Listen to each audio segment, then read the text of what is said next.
So, Heather, you in the last segment definitely walked us through this government shutdown, which is by now the longest one that we have seen in the history of our government, and it is we are on the brink of it becoming a serious problem for more than just the people who have not gotten a paycheck. Of course, things like big infrastructure programs are put on complete hold because nobody can predict when they're going to get payments. You can't run businesses that way. We are in jeopardy of seeing a lack of funding for things like SNAP.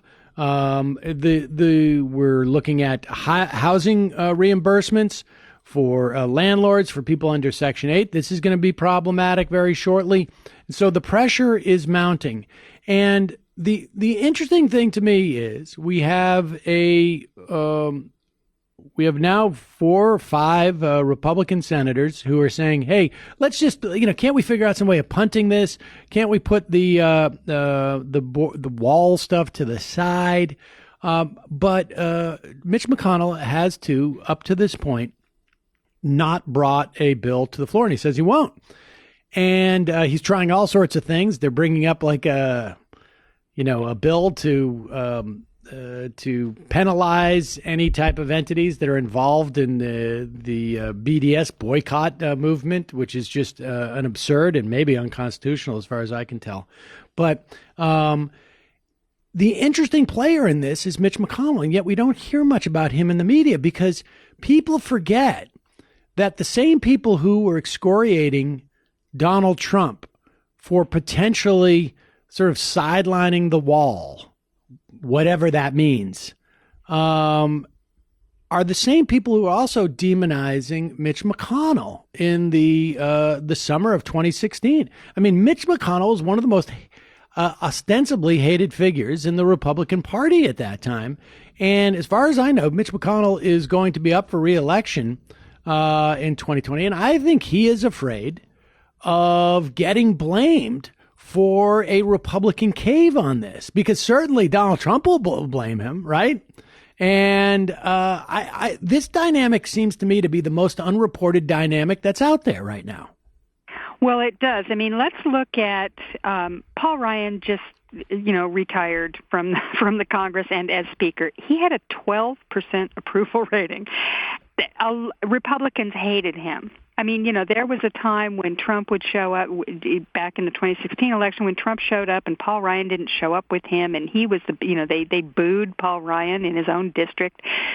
Same thing as you mentioned with Mitch McConnell. You're absolutely right that this dynamic is underreported in the press, and you have to look back. Look what happened to John Boehner. I mean, he was chased out of his job because of this dynamic as well, because he was trying to make deals, and that was also to keep the government open. By the way, Boehner retired because they were demanding that he do a shutdown, and he ended up making a deal that he would quit and that they would fund the government. He walked out with 2 years of government funding. He was actually able to do that. And that we settled this down a little bit during that period of the election and then a little bit beyond. McConnell also tried to do sort of something. I mean, before, as I mentioned in the earlier segment, that before the break at Christmas, he had put in the lame duck, he had put together a decent plan, which was simply, look, we're not going to do a government shutdown. Let's let this go for a year, except for DHS, and we'll argue over that. And I think he really felt, and I think maybe wisely so, that he had an upper hand in there, because what would then be happening is it would be Border Patrol, it would be uniformed men, down at the border who weren't being paid, and they're keeping us safe and all this. They would have had a stronger argument if it was just that on the line, right? I mean, hopefully the Democrats wouldn't have caved on it, but, I think it would have been a stronger argument for them. And Ann Coulter and Rush Limbaugh pitched a fit. Trump backed out of the deal. I mean, it was pretty clear that he had signed on.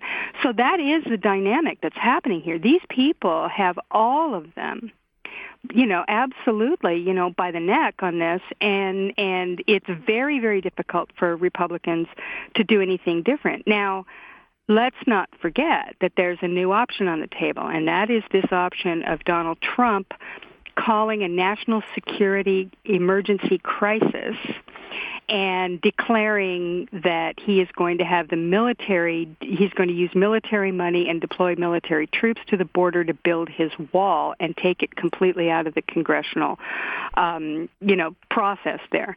Now, he's done this before. He did it with his trade war. He did it with the aluminum and steel tariffs. He declared a national security emergency on trade, and there is some obscure, trade regulations that allowed him to do that, even though it's clear there was no national security emergency. I guess there was no fail-safe to, stop him. So he did it. He's shown an inclination to do these things if he wants to. He already deployed the military to the border before Christmas, and they're still there, and they're going to put some more wire up, and beautiful barbed wire, as he calls it.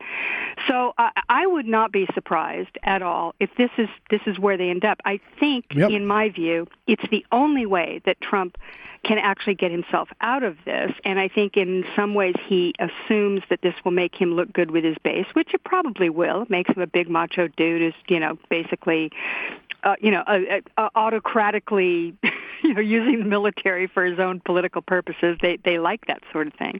And it would get Mitch McConnell off the hook. Now, all right, Digby, if you'll join me in the next hour, I still have a lot of questions to ask you about this because I'm not quite clear why Donald Trump didn't do that already this week, and if that didn't make it harder. We're going to have to save that question and that answer for the next hour, but we have more to talk about, and I also want to talk about the question that no one seems to be asking in the Democratic Party. What is the Democratic Party's position on immigration? Yep. It was very hard to tell after the so-called rebuttal by Nancy Pelosi and Chuck Schumer following Donald Trump. But we will talk about that in the next hour. I'm Sam Seder. This is Ring of Fire Radio. We'll be right back, and Digby will join me in the second hour of the program.